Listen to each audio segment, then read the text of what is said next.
Vai zināji, ka Rail Baltica sliedēm ir uzprojektēti tikai 12 km no 265?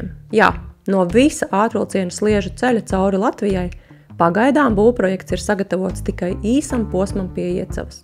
Darbi ir tā aizkavējušies, ka projekts šogad riskē pazaudēt 80 miljonus no jau piešķirtās Eiropas naudas. Turklāt valdība joprojām nav atradusi līdzfinansējumu, kas Latvijai pašai ir jāiegulda projektā, jo Eiropa sedz 85% no visām izmaksām. Problēma ir tā, ka projekta kopsumma pamazām ir uzblīdusi 4 reizes līdz 7,5 miljardiem. Tāpēc viss ir iestrēdzis valdībā, jo vienkārši nav skaidrs, kur ņemt tik daudz naudas. Finanšu ministrija prasa izmaksas apgriezt. Viena no idejām bija izbūvēt tikai pamatrasi cauri Latvijai, bet loku uz Rīgu atstāt vēlākam laikam. Tomēr satiksmes ministrs kategoriski iebilda, ka vilciens nepieturētu Rīgā jau sākotnējā maršrutā. Tagad ir atrasti citi veidi, kā tēriņus nogriezt par trešdaļu.